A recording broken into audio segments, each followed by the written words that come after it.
we journey tonight to a place where the barrier between worlds has been worn thin by a century of human suffering. In Weston, West Virginia, a monumental stone fortress stands not as a ruin, but as an active prison for the dead. It was built with the noble intention of healing, but it became a stage for unimaginable torment, a place where the agony of thousands was absorbed into its very foundation, creating a permanent, echoing nightmare. This is the Trans-Allegheny Lunatic Asylum, once the largest hand-cut stone building in North America. Its Gothic spires and sprawling wings dominate the landscape. A beautiful but menacing facade hiding a history of profound darkness. For 130 years, it housed the mentally ill, but the treatments were often worse than the diseases. When it finally closed in 1994, it did not fall silent. Instead, it released the stories of thousands of spirits who were left behind, forever trapped within its oppressive walls. To understand the depth of the haunting, we must first understand the dream from which this asylum was born. In the mid-19th century, Dr. Thomas Story Kirkbride championed a revolutionary approach to mental health care. He believed that with proper treatment, including fresh air, sunlight, privacy, and compassionate care, patients could be cured. His architectural Kirkbride plan was designed to be a therapeutic environment, a sanctuary for the mind, and Trans-Allegheny was meant to be his masterpiece. Construction began in 1858, a massive undertaking that would span decades. The final structure was a marvel of design, with long, staggered wings ensuring every room had a window. It was surrounded by acres of farmland and gardens, intended to provide peace and purpose for its residents. When the first patients arrived, it was a symbol of progress and hope, a stark contrast to the dungeons, where the mentally ill had previously been confined. It was a promise of healing that would soon be horrifically broken. The asylum's descent into hell was not a sudden event, but a slow, creeping decay, fueled by societal neglect and severe overcrowding, designed to comfortably house 250 patients. Its population swelled to over 2,400 by the 1950s. This was nearly 10 times its intended capacity, turning Dr. Kirkbride's spacious sanctuary into a cramped, chaotic warehouse for human beings. People were forced to sleep on mattresses in the hallways, crammed into rooms, their dignity stripped away by the sheer lack of space. With the overcrowding came a complete collapse of sanitation and order. The facility became squalid and overrun with filth, allowing diseases like tuberculosis and dysentery to spread rampantly. The staff was critically insufficient, a handful of doctors and nurses attempting to manage thousands of patients. Control was lost, and the environment became one of perpetual crisis. The dream of a therapeutic community had devolved into a desperate struggle for survival within a collapsing system, where patients and staff alike were pushed to their breaking points. In this chaotic environment, medical treatments became instruments of torture. Hydrotherapy, for instance, involved forcibly submerging patients in tubs of either freezing cold or scalding hot water for hours on end. This was believed to induce a shock to the system that could reset the mind. In practice, it was a brutal ordeal that caused immense physical pain and psychological trauma, often leaving patients weaker and more terrified than before. It was a cruel substitute for genuine care. Electroshock therapy was another common practice, administered with a horrifying lack of precaution, without anesthesia or muscle relaxants. Powerful currents of electricity were passed through patients' brains, causing violent, full-body convulsions. The seizures were so severe that they often resulted in broken bones, shattered teeth, and significant memory loss. It was a crude and brutal method, a desperate attempt to control behavior that often left the patient in a worse state, both physically and mentally. For those deemed unruly or difficult, the asylum had even more primitive methods of control. Patients could be confined in metal cages or chained to the walls of seclusion rooms for days or even weeks, left in darkness, often in their own waste. They were deprived of all human contact and dignity.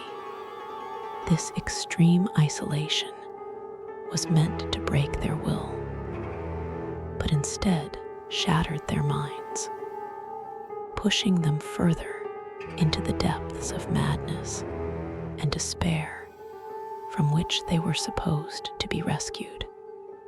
The most infamous and barbaric procedure performed at Trans-Allegheny was the transorbital lobotomy, perfected by Dr. Walter Freeman. This involved hammering an instrument similar to an ice pick through the patient's eye socket and into the brain. The pick was then manipulated to sever the connections in the frontal lobe. Hundreds of patients were subjected to this horrific surgery, which often transformed them into passive, emotionless shells of their former selves. Their personalities and souls effectively erased.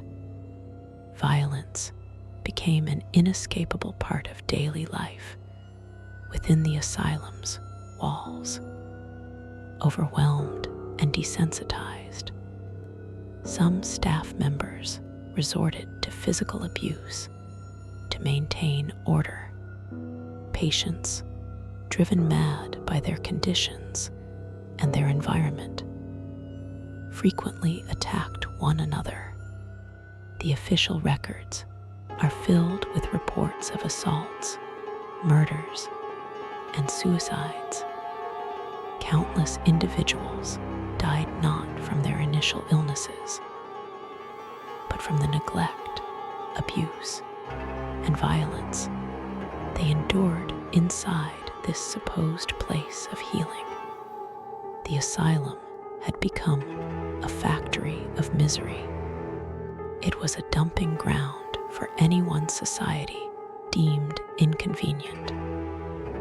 From those with genuine mental illnesses to epileptics, alcoholics, and rebellious teenagers, they entered with the hope of getting better, but were instead consumed by a system that had lost its humanity. The sheer volume of suffering and violent death that occurred here saturated the very stones with an energy of pain and sorrow, ensuring that even after death, there would be no peace. When the asylum finally closed, it left behind a legion of permanent residents who had never been discharged. The building is now home to an estimated 2,000 spirits, each one a testament to the tragedy that unfolded here. Among the most well-known is a young girl named Lily.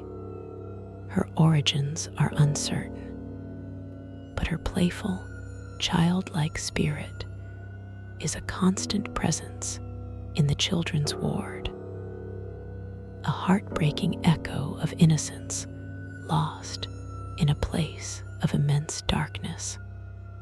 Lily's room has become a focal point for paranormal investigators.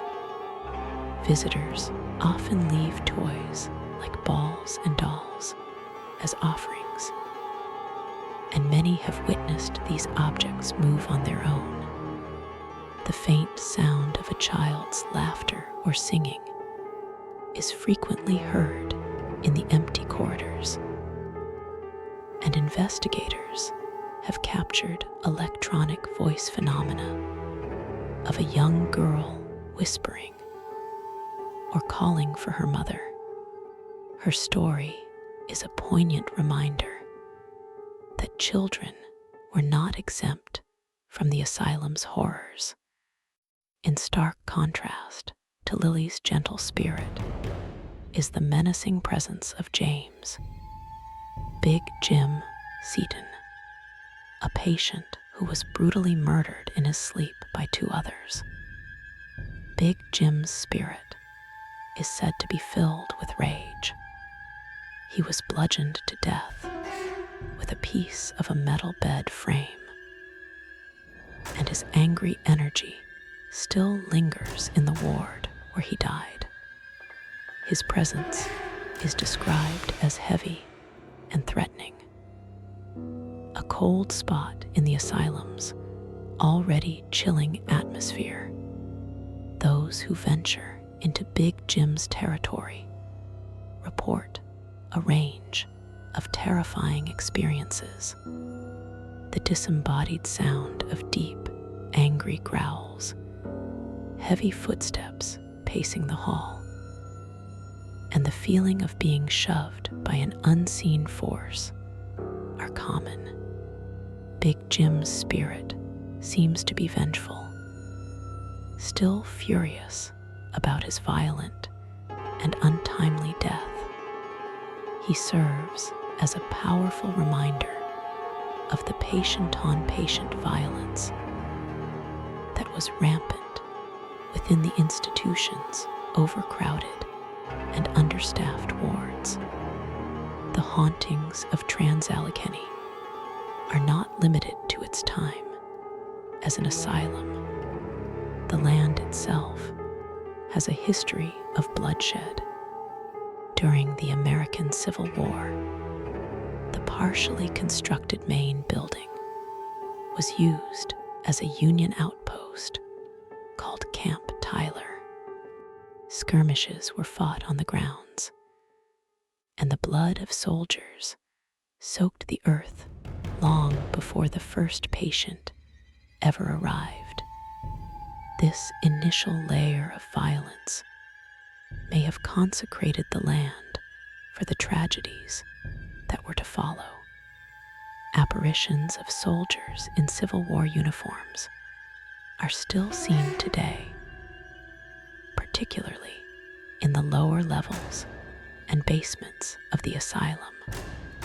They are spotted patrolling the dark, damp corridors, standing at attention as if still on guard duty, or walking silently through solid stone walls.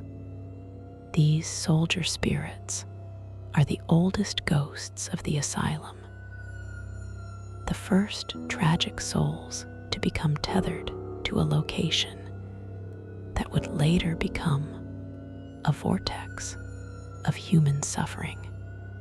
The fourth floor is widely considered to be one of the most active and terrifying parts of the asylum. This was the ward that housed the most violent and dangerous male patients. And it was also a primary location for the brutal lobotomy procedures. The residual energy here is overwhelmingly negative. A thick blanket of anger, pain, and profound hopelessness that clings to anyone who enters.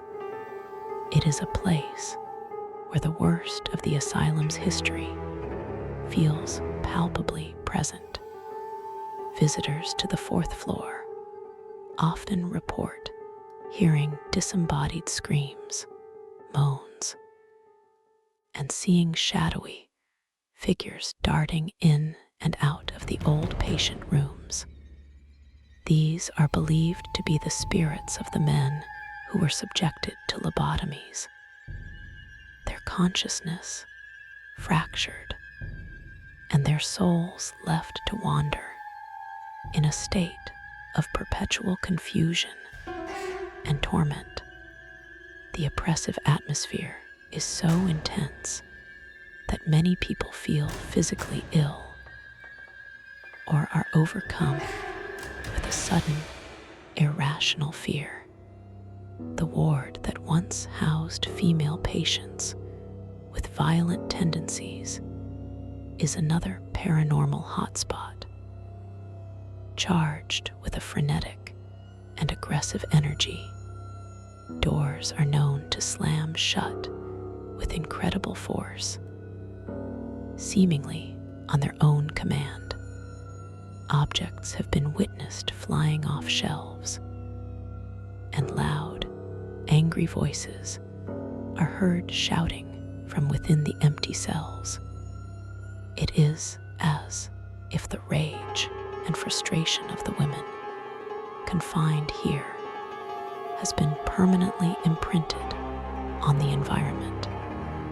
The morgue, located in a separate building on the property, is a place of profound coldness and sorrow. This was the final destination for the thousands of patients who died within the asylum.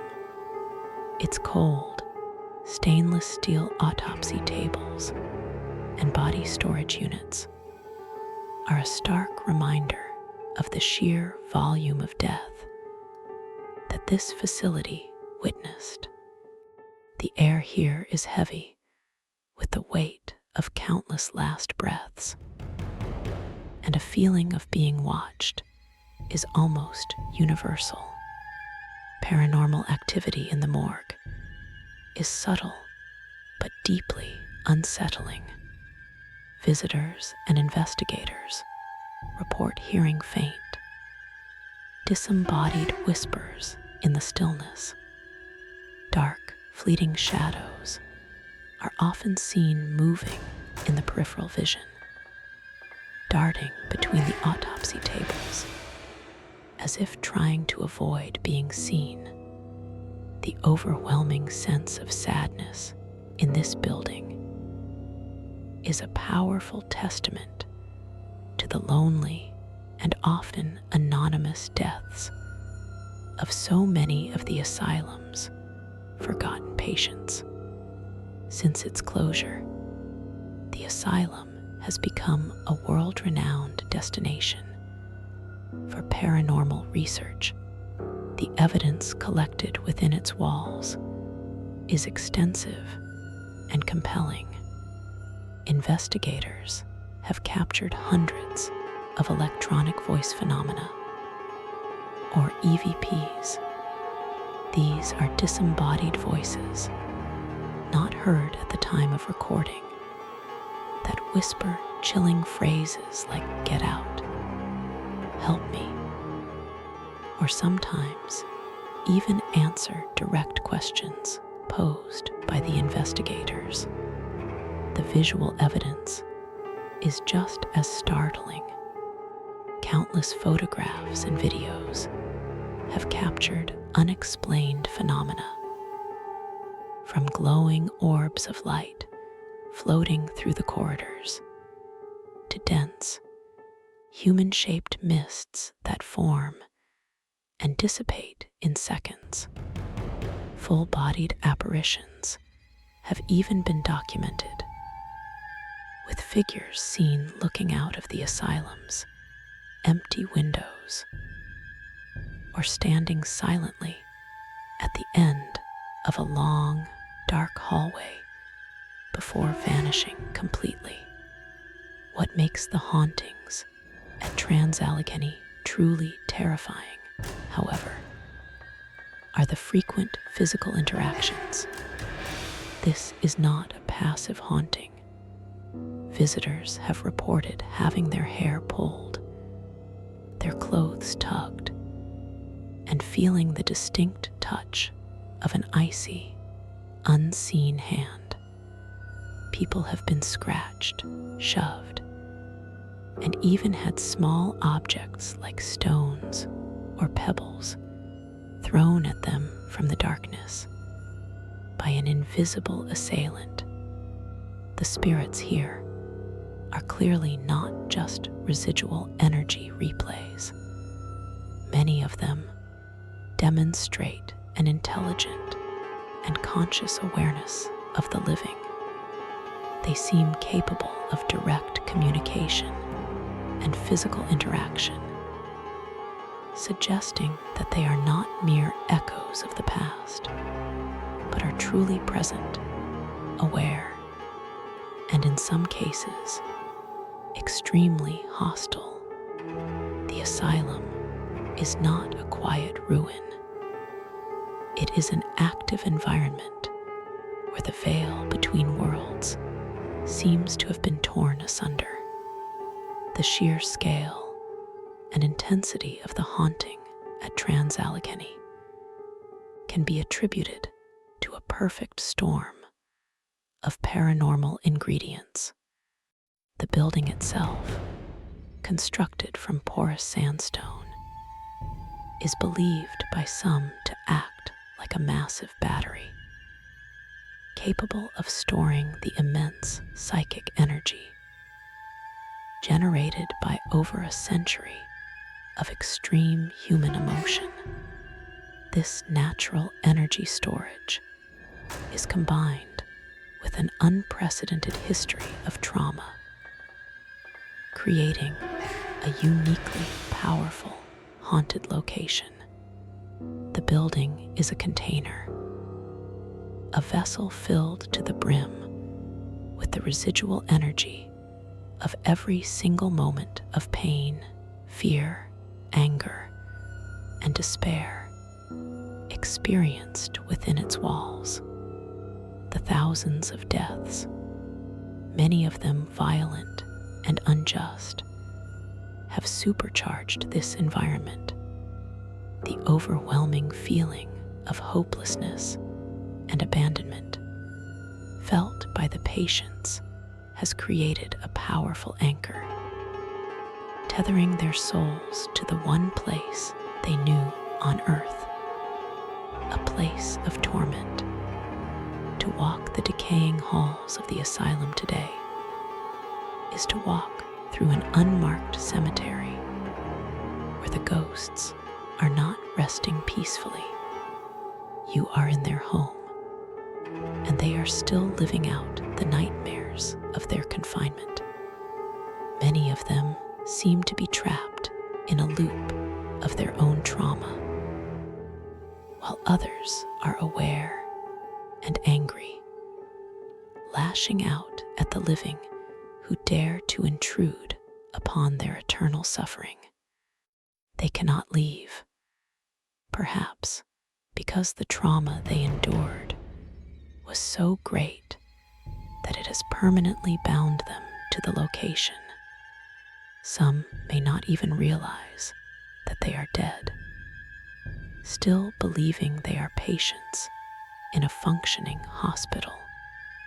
Whatever the reason, their presence is a constant, powerful force, a collective cry of anguish that continues to echo more than a century after the first patients arrived.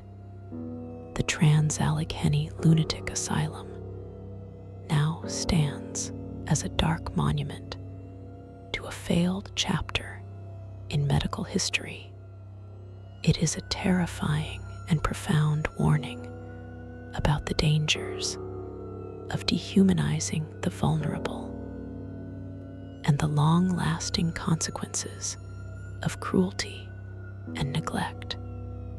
The building itself is a tombstone for the thousands of forgotten souls who lived and died within its walls. Their stories now told by the chilling whispers in the dark. It serves as a stark reminder that some wounds are too deep to ever truly heal, and that some screams, once uttered in agony, never truly fade away. They become part of the fabric of a place, a permanent stain on the landscape of time. The asylum is not just a collection of ghost stories.